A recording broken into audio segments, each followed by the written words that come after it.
Oke, di video kali ini saya ingin memberikan review untuk pertandingan antara Persik Kediri dengan Arema FC, di mana Arema berhasil mendapatkan 3 poin setelah mengalahkan Persik Kediri dengan skor 0-1. Dan sebelum saya ingin mereview, saya ingin menekankan kepada kalian semua yang mungkin sudah nonton video saya kemarin-kemarin untuk Persik Kediri dan Arema, pastinya paham bahwa saat ini saya sedang melihat atau fokus kepada perkembangan permainan dari kedua tim.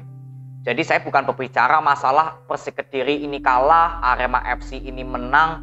Saya nggak fokus ke situ ya. Saya tekankan sekali lagi. Jadi untuk kalian yang ingin melihat review-review kekalahan Persik Kediri atau kemenangan Arema, ya jangan nonton video ini karena nggak akan nyambung. Saya nggak akan bahas ke sana. Yang saya akan bahas di video ini adalah mereview jalannya pertandingan tadi bagaimana dan hasilnya bagaimana perkembangannya. Karena saya sedang fokus ke perkembangan dari Persik Kediri dan Arema karena kedua tim ini sama-sama sedang melakukan proses transisi. Kenapa harus proses-proses terus yang dibahas, Bang? Gitu. Ya kita realistis aja, Persik Kediri baru 2 pertandingan dipegang oleh Diavaldo Alves. Begitupun juga dengan Arema yang sama-sama 2 pertandingan baru dipegang oleh Javier Roca. Artinya kan harus mengulang proses lagi. Gak mungkin 2 pertandingan langsung prosesnya berjalan begitu bagus. Pastinya perlu 5 pertandingan untuk saya ya untuk menyimpulkan, oh ternyata skema permainan dari Persik Kediri di pelatih barunya sudah seperti ini, Arema FC di Javier Roca sudah seperti ini. Inilah fokus utama saya ya untuk melihat proses, bukan hasil kekalahan Persik Kediri atau kemenangan Arema FC. Ini saya tekankan dulu. Langsung aja kita bahas di babak pertama. Di babak pertama sebenarnya kedua tim memang bermain cukup alot ya kalau kita lihat. Dan memang kedua tim saat melakukan penyerangan ini sedikit monoton atau tidak ada kreativitas yang terlihat saat melakukan peluang gol, menciptakan peluang gol. Kenapa? Ini yang saya tarik ya.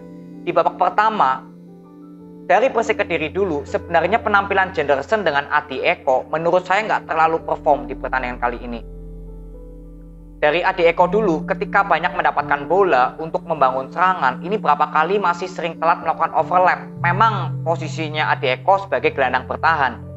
Tapi ketika Adi Eko mendapatkan bola, ini juga berapa kali passing-passingnya selalu salah. Saya berapa kali melihat. Dan berapa kali ketika Adi Eko mendapatkan bola, sebenarnya ada peluang untuk memberikan passing ke depan, tapi justru memilih untuk passing ke belakang. Jadi saya melihat Rohichan di sini yang lebih berjibaku atau bekerja keras untuk membangun serangan atau mensupport Renan Silva. Alias sektor kirinya Persik Kediri di Faris Aditama ini sebenarnya lebih hidup. Jadi perform dari Adi Eko dan Jenderson menurut saya di babak pertama ini nggak terlalu terlihat perform. Lalu yang kedua adalah fullbacknya. Dani Saputra ketika bertahan cukup bagus ya. Tapi saat melakukan penyerangan ini juga sering telat melakukan overlap. Begitu juga dengan Yusuf Maulana di fullback kanan.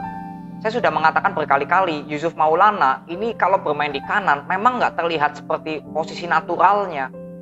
Walaupun memang ada beberapa kali melakukan overlap, tapi itu masih terlalu jarang dilakukan oleh Yusuf Maulana. Berbeda kalau Yusuf Maulana bermain di sebelah kiri, ini lebih percaya diri untuk melakukan skill individu atau overlap. Ini sudah beberapa kali kita lihat di pertandingan-pertandingan sebelumnya ketika Yusuf bermain di fullback kiri. Jadi inilah yang saya lihat, faktor inilah yang membuat kreativitas penyerangan dari Persik Kediri ini nggak terlalu hidup. Lalu untuk Arema FC ini pun juga sebenarnya nggak terlalu beda ya. Saya melihat Ilham Udin Armain di sayap kanan ini juga terlihat sedang nggak perform. Lalu Gianzola ini juga sebenarnya nggak terlalu perform. Kenapa? Karena ketika Gianzola bermain, artinya sebenarnya Arema ini ingin bermain lebih cepat ya, ingin bermain lebih cepat. Tapi pertahanan dari Persik Kediri yang tidak melakukan pressing alias lebih menunggu di area pertahanannya sendiri, ini yang membuat permainan dari Arema yang ingin bermain cepat ya, yang saya tangkap, ini justru nggak hidup. Jadi Gianzola ini di performnya kali ini nggak terlihat aliran bolanya hidup. Makanya saya lebih condong melihat Adam Alis yang terlihat lebih banyak berkontribusi di babak pertama daripada Gianzola atau Ilhamuddin Armain. Bahkan Dedik aja hampir nggak ada peluang satupun di babak pertama yang memang membahayakan gawang dari Diki Yusron. Dan overlap dari John Alvarisi ini juga berapa kali saya nggak melihat. ini kan sebenarnya dari ciri khasnya Arema ketika membangun serangan itu berapa kali Rizky Dwi atau John Alvarisi ini kan rajin membantu ke depan ya. Tapi memang terlihat di babak pertama nggak terlalu terlihat maju ke depan kedua fullbacknya Arema. Jadi kreativitas serangan dari Persik Kediri dan Arema ini sama-sama monoton. Bisa dihitung lah pemain yang paling banyak berkontribusi saat membangun serangan dari Persik Kediri Faris Aditama dengan Renan Silva. Lalu dari Arema itu Adam Alis dan juga ya Dedik udah. Sisanya seperti Jayus, Rensi, Dian Zola, Ilhamuddin Armain ini hampir nggak terlihat di babak pertama. Inilah yang saya bisa dapatkan di babak pertama. Jadi kedua tim memang selama 45 menit nggak ada peluang yang berbahaya kecuali hanya dari Adam Alis saja yang melalui tendangan dari luar kotak penalti kena mistar gawang.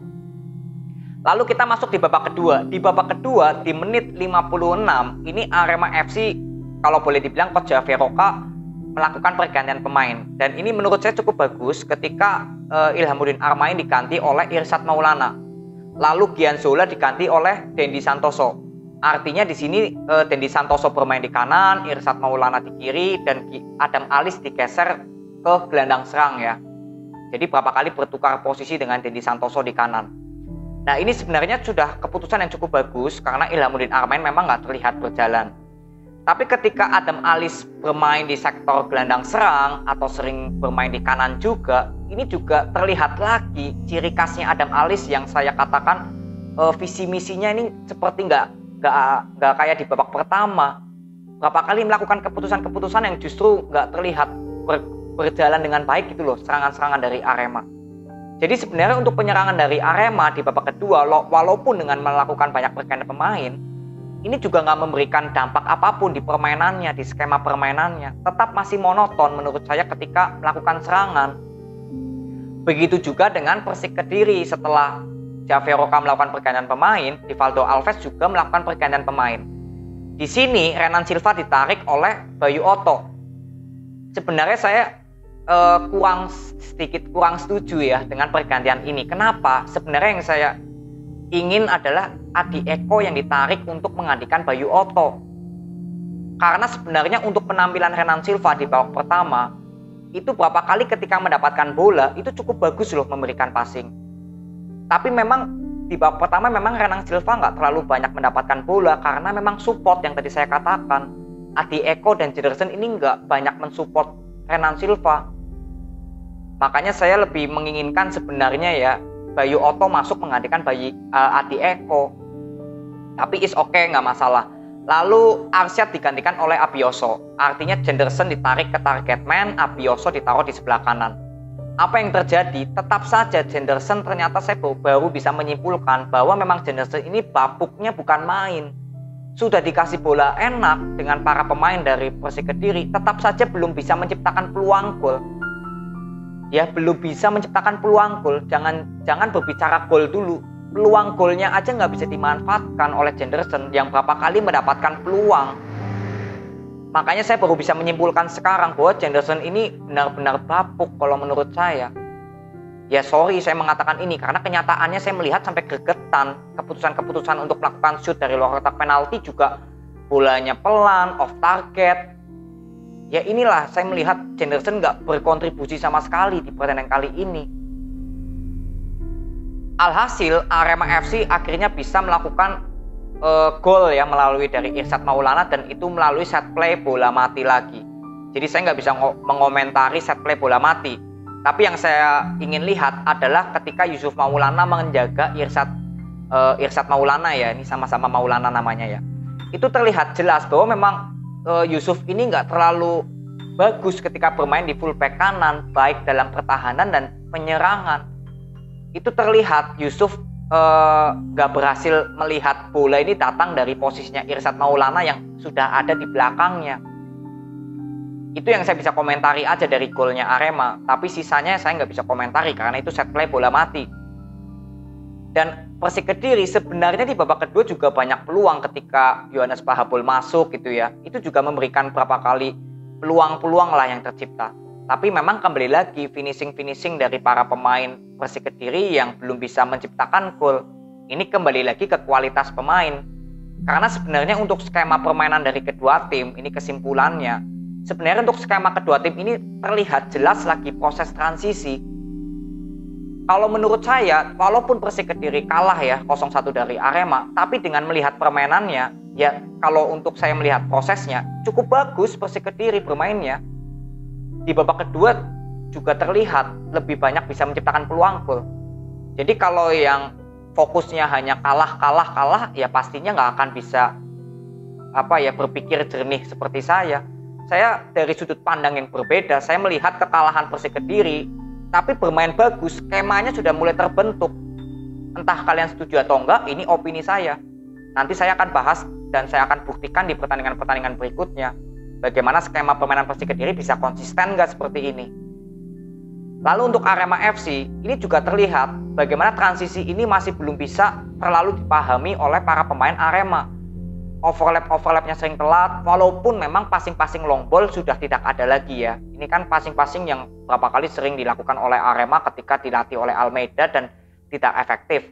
Di pertandingan kali ini justru nggak terlihat sama sekali ya passing-passing yang long ball yang memang nggak efektif, kecuali dari Hasim Kipu aja yang berapa kali melakukan passing long ball tapi bolanya memang nggak efektif. Tapi sisanya saat melakukan penyerangan, yang saya lihat memang masih ada proses transisi dari para pemain untuk lebih memahami apa yang diinginkan oleh Coach Javier Roca. Karena secara bola possession yang diinginkan oleh Coach Javier Roca, ini sudah terlihat kesabaran para pemain Arema untuk membangun serangan melalui bola possession itu sudah terlihat. Dan itu cukup sulit menurut saya. Bagaimana melihat Arema FC sebelumnya dilatih oleh Almeida dan sekarang harus bermain bola possession dengan Coach Javier Roca. Ini kan ibaratnya berbanding terbalik sekali ya cara skema permainan Almeida dan Coach Javier Roca. Ya makanya saya bilang prosesnya ini nggak segampang membalikkan telapak tangan.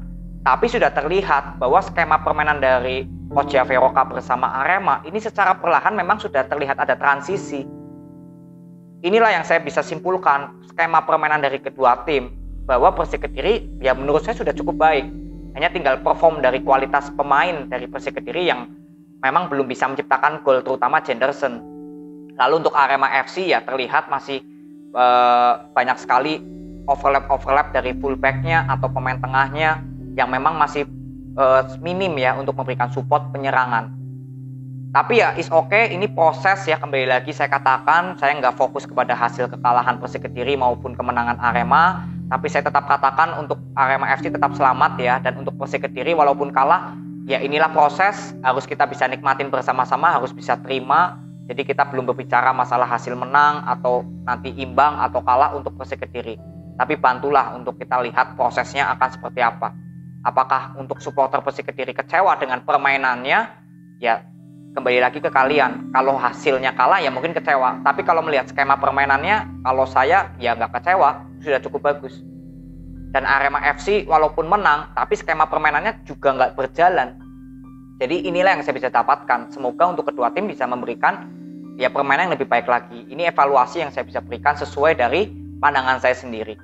Ya, jadi ini aja video yang saya bisa berikan kepada kalian. Nanti Persik Kediri akan bertemu dengan Barito Putra, lalu Arema akan bertemu dengan Persebaya Surabaya ya. Ini akan semakin seru nih ya. Jadi ini aja, terima kasih, sampai ketemu di video berikutnya. See you.